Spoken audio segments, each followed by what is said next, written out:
सर्वप्रथमे पिता पुत्र पवित्र आत्मा गौरव हो। प्रभु आम को गोटे समय देछंती वाक्य अध्ययन करने निमंते। आसतु यही समय ईश्वर पवित्र वाक्य पाठ करवा। जहाँ लेखा जाए माथ्यू पुस्तक तार 12 माथ्यू पुस्तक 12 पर्व ताहार 31 पद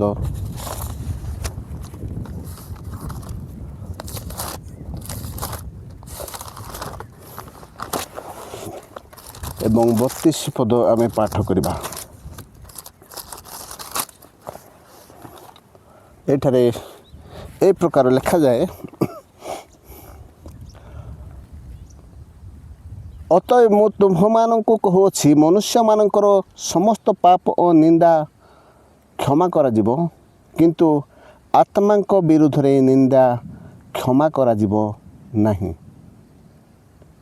आउ जे कही मनुष्य पुत्रंक विरुद्ध रे कथा कहिबो ताहाकु क्षमा दिया जिवो, मात्र जे कही पवित्र आत्मांक विरुद्ध रे कथा कहिबो इह जुगरे कि पर जुगरे ताहाकु क्षमा दिया जिवो नहीं। पठित वाक्य प्रभु आम समस्त को आशीर्वाद करंतु आ बुझिबा पई शक्ति दियंतु। प्रार्थना करिबा। आंभ मानकर प्रेमिक पिता धन्यवाद दउछु, वाक्य देई अछो। आम समस्त को कथा को बुझिबा पई शक्ति प्रदान करो। यीशु नाम रे मागिलु, आमेन। प्रिय प्रभुंकर लोक माने एठा लेखा जाए, आत्मांक विरुद्ध रे निंदा क्षमा दिया जीव नहीं। तेणु आजिर आलोचना जे क्यों पाप क्षमा हुए नहीं, क्यों भूल क्षमा हुए नहीं। जदि क्षमा प्राप्त न हेबा आमे पवित्र जीवन काटी पारिबा नहीं, आत्मिक जीवन रे आग को बढ़ी पारिबा नहीं, और विश्वस्त जीवन रे आग को बढ़ी पारिबा नहीं।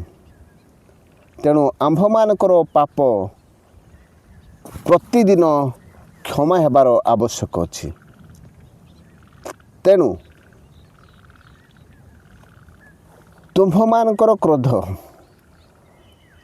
सूर्य अस्त न हेउणु परित्याग कर।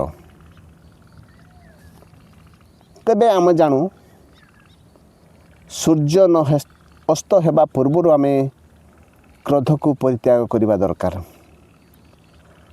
क्रोध करी शैतान को स्थान दियो नहीं। एई समस्त वाक्य आमे शुणिअछु। तेणु आमे देखुछु शैतान क्रोध कले मनुष्य ठारे प्रवेश करे, आउ ताकू परित्याग कले से चली जाए। तेणु आपण एवं मु आज क्रोध को परित्याग करिछु कि जदि परित्याग करुछु तेबे शैतान आंभमान को पाखरे नहीं, आंभमान को ठारे नहीं। जदि आमे क्रोध को परित्याग करिनाहु आमे शैतान को स्थान देइअछु। होई पारे आगामी दिन मानकरे आंभमानकर निमंते सी शैतान बाधार कारण हो पारे।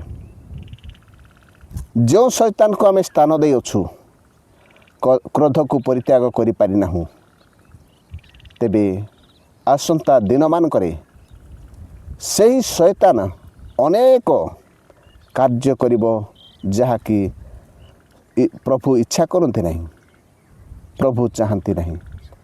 तेणु आउ मध्य लेखा जाए सूर्य अस्त हेबा पूर्वरु परित्याग करिबा दरकार। तेबे आमे निजको निज भाबिबा, आमे सूर्य अस्त हेबा पूर्वरु परित्याग करिछु ना नहीं। तेणु होई पारे अनेक पाप सूर्य अस्त हेला परे भी परित्याग करिछु। तेणु ताहा प्रभु विचार करिवे। जदि प्रभु कहते सूर्य अस्त न होणु परित्याग कर, जदि अस्त होला परे परित्याग करिछु सेटा प्रभु विचार करेंगे। तेणु आमे सब बेले पाप क्षमा निमंते सतर्क पुणी जाग्रत रहिबा आवश्यक अछि। तेणु आमे पवित्र आत्मा विरुद्ध रे केबे मध्य निंदा करिबा नहीं। पवित्र आत्मा को आमे केबे मध्य निंदा करिबा नहीं। से सत्यमय आत्मा, से साहाय्यकारी आत्मा, आम्भ मान को पथ देखाइबा आत्मा, ताहा को आमे केबे निंदा करिबा नहीं। तेणु एई दिन मानकर आमे प्रस्तुत हेबा, विशेष करी पवित्र आत्मा रे आम्भे माने समस्त कार्य करिबा। पवित्र आत्मा को निंदा न करी आम्भे माने पवित्र आत्मांकर इच्छा रे, पवित्र आत्मांकर कहिबा अनुसारे आम्भे माने समस्त कार्य करिबा।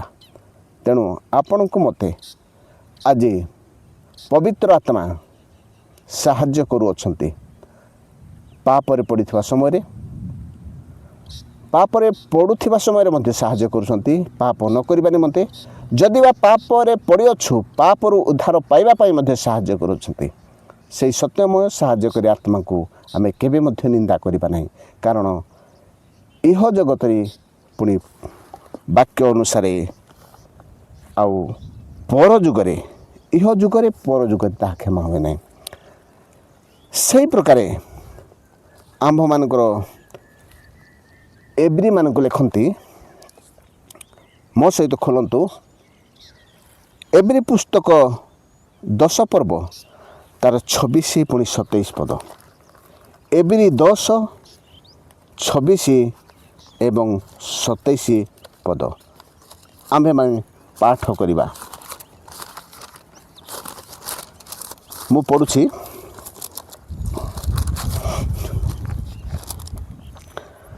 कारण सत्य ज्ञान लाभ करिबा परे जदि आम्भे माने स्वेच्छापूर्वक पाप करुथाउ तेबे पापार्थक बलि आउ अवशिष्ट न थाए, बरं विचारर एक प्रकार भयंकर प्रतीक्षा और विपक्ष मानक ग्रासकारी अग्निर प्रचंडता अवशिष्ट थाए। एठारे आमे देखुछु जे आम्भे माने सत्य ज्ञान लाभ करिअछु। ईश्वरंकर वाक्य सत्य आउ ईश्वर सत्य, आम्भमानकर जीशु ख्रीष्ट पथ सत्य पुणी जीवन। से सत्य ज्ञान लाभ कला परे आम्भे माने स्वेच्छापूर्वक, स्वेच्छा आमे जानू जे आम इच्छारे आम मन मुताबक आम्भे माने जदि पाप करुथाउ तेबे से कहिछंती पापार्थक बलि आउ अवशिष्टांश अवशिष्ट न थाए, आउ सेही पाप क्षमा हेमा निमंते कौनसी बलि नहीं। से पाप क्षमा हेबा निमंते आउ अन्य कौनसी बलि नहीं। तेणु आमे आज बुझिबा, आमे स्वेच्छापूर्वक भावे जो जो पाप करिअछु सत्य ज्ञान लाभ कला परे आउ सेई पापर क्षमा नहीं, आउ ता पाई मध्य अवशिष्टांश बलि नहीं जहाँकि क्षमा हो पारे। तेणु एठारे पवित्र वाक्य लिखा जाए जे 27 पदरे, बरं विचारर एक प्रकार भयंकर प्रतीक्षा अच्छी। विचार गोटे प्रतीक्षा, गोटे विचार निमंते रखा जाय अछि, ताहाको जगिछंती। विचारर प्रतीक्षा अच्छी और विपक्ष मानक ग्रासकारी अग्निर प्रचंडता अवशिष्ट थाए। आउ सेटा जो माने विपक्ष माने आउ ग्रासकारी अग्नि आउ प्रचंडता ତା ପାଇଁ ଅଛି। ତେଣୁ ଆମେ ଜାଣିବା ଆଜିର ବାକ୍ୟ ଅନୁସାରେ ଯେ ଆମ୍ଭେମାନେ ପବିତ୍ର ଆତ୍ମାଙ୍କୁ ନିନ୍ଦା କରିବା ନାହିଁ। ସତ୍ୟ ଜ୍ଞାନ ଲାଭ କଲା ପରେ, ପ୍ରଭୁଙ୍କୁ ବିଶ୍ୱାସ କଲା ପରେ, ସତ୍ୟ ବାକ୍ୟ ଆଉ ସତ୍ୟକୁ ଜାଣିଲା ପରେ ଆମ୍ଭେମାନେ ସ୍ୱେଚ୍ଛାପୂର୍ବକ ପାପ କରିବା ନାହିଁ। ତେଣୁ ଆମ୍ଭେମାନେ ପଢ଼ିବା ମାର୍କ ପୁସ୍ତକରେ ମଧ୍ୟ ଲେଖାଯାଏ। ମାର୍କ ପୁସ୍ତକ ତାର 3:28-29। ମାର୍କ 3 ତାର 28 ଏବଂ 29। ମୁଁ ତୁମ୍ଭମାନଙ୍କୁ ସତ୍ୟ କହୁଛି, ମନୁଷ୍ୟ ସନ୍ତାନମାନଙ୍କର ସମସ୍ତ ପାପ ଓ ସେମାନଙ୍କର ଯେତେ ନିନ୍ଦା କଥା କହି ଈଶ୍ୱର ନିନ୍ଦା କରନ୍ତି ସେ ସମସ୍ତ କ୍ଷମା କରାଯିବ। କିନ୍ତୁ ଯେ କେହି ପବିତ୍ର ଆତ୍ମାଙ୍କ ବିରୁଦ୍ଧରେ ନିନ୍ଦା କଥା କହେ ତାହା କୌଣସି କାଳେ ହିଁ କ୍ଷମା ନାହିଁ, ମାତ୍ର ସେ ଅନନ୍ତ ପାପରେ ଦୋଷୀ ଅଟେ। ତେଣୁ ଆପଣ ଏବଂ ମୁଁ ଅନନ୍ତ ପାପର ଦୋଷୀ ନ ହେବା ନିମନ୍ତେ, ଅନନ୍ତ ପାପର ଦୋଷରୁ ମୁକ୍ତ ପାଇବା ନିମନ୍ତେ ଆମେ କେବେ ମଧ୍ୟ ଆଉ ପବିତ୍ର ଆତ୍ମାଙ୍କୁ ନିନ୍ଦା କରିବା ନାହିଁ। ପବିତ୍ର ଆତ୍ମାଙ୍କୁ ନିନ୍ଦା କେବେ ମଧ୍ୟ କରିବା ନାହିଁ। ଆମ୍ଭେମାନେ ସବୁବେଳେ ମନେ ରଖିବା, ପବିତ୍ର ଆତ୍ମା ପରମେଶ୍ୱର, ଯେଉଁ ସତ୍ୟମୟ ପରମେଶ୍ୱର ସାହାଯ୍ୟକାରୀ ଆତ୍ମାଙ୍କୁ ଆମେ କେବେ ମଧ୍ୟ ନିନ୍ଦା କରିବା ନାହିଁ। ତେଣୁ ଆମ୍ଭେମାନେ ଦେଖୁ ଯେ ପବିତ୍ର ଆତ୍ମାଙ୍କୁ ଦୁଃଖ ଦିଅ ନାହିଁ। ବାକ୍ୟରେ ଅଛି, ଆମେ ସମସ୍ତ ବାକ୍ୟ ପଢ଼ୁନାହୁଁ। ପବିତ୍ର ଆତ୍ମାଙ୍କୁ ଦୁଃଖ ଦିଅ ନାହିଁ। ଆଉ ସେ ଆତ୍ମା ଆପଣମାନଙ୍କ ଅନ୍ତରରେ ବାସ କରନ୍ତି। ପ୍ରଥମ କରନ୍ତୀୟ 3 ତାର 16 ପଦରେ ଲେଖାଯାଏ ଯେ ତୁମ୍ଭେମାନେ ଈଶ୍ୱରଙ୍କର ମନ୍ଦିର ଆଉ ତୁମ୍ଭମାନଙ୍କ ଅନ୍ତରରେ ସେହି ପବିତ୍ର ଆତ୍ମା ବାସ କରନ୍ତି। ତେଣୁ ଆମ୍ଭେମାନେ କେବେ ମଧ୍ୟ ପବିତ୍ର ଆତ୍ମାଙ୍କୁ ନିନ୍ଦା କରିବା ନାହିଁ। ପ୍ରଥମ କରନ୍ତୀୟ 3 ତାର 16 ପଦ। ତୁମ୍ଭେମାନେ କି ଜାଣ ନାହିଁ ଯେ ତୁମ୍ଭେମାନେ ଈଶ୍ୱରଙ୍କର ମନ୍ଦିର ଆଉ ଈଶ୍ୱରଙ୍କ ଆତ୍ମା ତୁମ୍ଭମାନଙ୍କ ଅନ୍ତରରେ ବାସ କରନ୍ତି। ଈଶ୍ୱରଙ୍କର ଆତ୍ମା ତୁମ୍ଭମାନଙ୍କର ଠାରେ ବାସ କରନ୍ତି। ତେଣୁ ଆମେ ଯେ କେହି ହେଇଥାଉ ନା କାହିଁକି, ଆମେ ସବୁବେଳେ ଚେଷ୍ଟା କରିବା ଯେ ସମସ୍ତ ପାପରୁ ମୁକ୍ତ ରହିବା ନିମନ୍ତେ। ପ୍ରଥମତଃ ପବିତ୍ର ଆତ୍ମାଙ୍କୁ ନିନ୍ଦା କରିବା ନାହିଁ। ଦ୍ୱିତୀୟତଃ ଆମ୍ଭେମାନେ ସତ୍ୟ ଜ୍ଞାନ ଲାଭ ଯଦି କରିଅଛୁ, ସତ୍ୟ ଈଶ୍ୱରଙ୍କୁ ଜାଣିଅଛୁ, ଯୀଶୁ ଖ୍ରୀଷ୍ଟଙ୍କୁ ଜାଣିଅଛୁ, ବିଶ୍ୱାସ କରିଅଛୁ, ସ୍ୱେଚ୍ଛାପୂର୍ବକ ଭାବେ ଆମେ କୌଣସି ପାପ କରିବା ନାହିଁ। ସେଥିପାଇଁ ମଧ୍ୟ ଅବଶିଷ୍ଟ ବଳି ନାହିଁ। ସେହି ପାପ କ୍ଷମା ହେବା ନିମନ୍ତେ, ତାହା ଦଣ୍ଡ ନିମନ୍ତେ ତାହା ଅଛି। ତେଣୁ ଆମ୍ଭେମାନେ ଏହି ସମୟରେ ପ୍ରଭୁଙ୍କର ବାକ୍ୟ ଅନୁସାରେ ଚାଲିବା। ପ୍ରଭୁ ଆମମାନଙ୍କୁ ଆଶୀର୍ବାଦ କରିବେ। ପାପରୁ ମୁକ୍ତ ରହିବା, ପବିତ୍ର ଜୀବନ କାଟିବା, ଆତ୍ମିକ ଜୀବନର ବୃଦ୍ଧି ପାଇବା। ଯଦି ଏହି ପାପରେ ପତିତ ହୋଇଯାଇଅଛୁ, ତେଣୁ ଆମେ ଆଗାମୀ ଆମ୍ଭମାନଙ୍କର ପ୍ରଭୁ ଭୟ ଜୀବନ, ଆଗାମୀ ଆମ୍ଭମାନଙ୍କର ଯେଉଁ ଆତ୍ମିକ ଜୀବନ, ବାକ୍ୟ ଅଧ୍ୟୟନ, ବାକ୍ୟ ପାଳନ, ଉପବାସ, ପ୍ରାର୍ଥନା, ଆମ୍ଭମାନଙ୍କର ସମସ୍ତ ବିଷୟ ବ୍ୟର୍ଥ ହୋଇପାରେ ଆଉ ବ୍ୟର୍ଥ ହୋଇଯିବ। କାରଣ ଯେଉଁ ଲୋକ ପାପ କ୍ଷମା ହୋଇନାହିଁ ସେ ଆଉ ଆଗକୁ ବଢ଼ିପାରିବ ନାହିଁ, ଆଉ ପ୍ରଭୁ ତାକୁ ତା ପ୍ରାର୍ଥନାକୁ ଶୁଣିବେ ନାହିଁ। ତେଣୁ ଆସନ୍ତୁ ଏହି ଦିନମାନଙ୍କରେ ଆମ୍ଭେମାନେ ଈଶ୍ୱରଙ୍କର ବାକ୍ୟ ଅନୁସାରେ ଜୀବନ କାଟିବା। ପ୍ରିୟ ପ୍ରଭୁଙ୍କର ଲୋକମାନେ, ଆଜି ଆପଣ ପୁଣି ମୁଁ ଏହି ପାପରୁ ମୁକ୍ତ ପାଇବା ନିମନ୍ତେ ପ୍ରଭୁ ଆମମାନଙ୍କୁ ସାହାଯ୍ୟ କରନ୍ତୁ। ଯଦି ଆଗରୁ ଜାଣିଥିଲୁ ଠିକ୍ କଥା, ଯଦି ଜାଣିନାହୁଁ ଆଗକୁ ସେ ପ୍ରକାର ଭୁଲ କେବେ କରିବା ନାହିଁ। ଆମେ କେତୋଟି ବିଷୟ ଦେଖିଲୁ। ପବିତ୍ର ଆତ୍ମାଙ୍କୁ ନିନ୍ଦା କରିବା ନାହିଁ, ସତ୍ୟ ଜ୍ଞାନ ଲାଭ କଲା ପରେ ସ୍ୱେଚ୍ଛାପୂର୍ବକ ପାପ କରିବା ନାହିଁ। ଯଦି କୌଣସି ପାପ କରିଅଛୁ ସୂର୍ଯ୍ୟ ଅସ୍ତ ନହଣୁ ପରିତ୍ୟାଗ କରିବା। ପୁଣି ସେଇ ପାପ ବା କ୍ରୋଧକୁ ସ୍ଥାନ ଦେବା ନାହିଁ।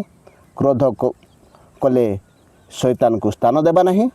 ଆଗାମୀ ଦିନମାନଙ୍କରେ ସେଇ ଶୈତାନ ଆମ୍ଭମାନଙ୍କର ଦେଇ ଅନେକ କାର୍ଯ୍ୟ କରିବ, ଯାହା ଆମ୍ଭମାନଙ୍କ ଜୀବନ ବିନଷ୍ଟ ହେବ, ଆଉ ଆମମାନେ ଅନନ୍ତ ଜୀବନରୁ ବାଦ ପଡ଼ିଯିବ।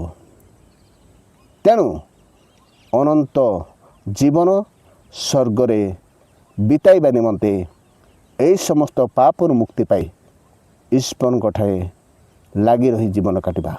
ପ୍ରଭୁ ଆପଣଙ୍କୁ ମୋତେ ଆଶୀର୍ବାଦ କରନ୍ତୁ ଯେ ଆମ୍ଭେମାନେ ଏହି ସମସ୍ତ ପାପରୁ ମୁକ୍ତ ରହି ଏହି ଜଗତ ମଧ୍ୟରେ ବଞ୍ଚୁ ବଞ୍ଚୁ ଯଦି ବା କୌଣସି ବିଷୟ ଆମେ ଲାଭ କରିପାରିଲୁ ନାହିଁ, ଜଗତର ଧନ ଦୌଲତ ପଦ ମର୍ଯ୍ୟାଦା ଆମ୍ଭମାନଙ୍କର ଯାହା ସବୁ ଜାଗତିକ ବିଷୟ ଯଦି ଲାଭ ହେଇନାହିଁ, ଆପଣ ଏତିକି ଜାଣିଥାନ୍ତୁ ଏହି ପ୍ରକାର ପାପରୁ ମୁକ୍ତ ପାଇଛନ୍ତି, ତାହେଲେ ଗୋଟିଏ ବିଷୟ ଲାଭ କରିଛନ୍ତି, ଯାହାକି ଆପଣ ଅନନ୍ତ ଜୀବନ ଲାଭ କରିଛନ୍ତି।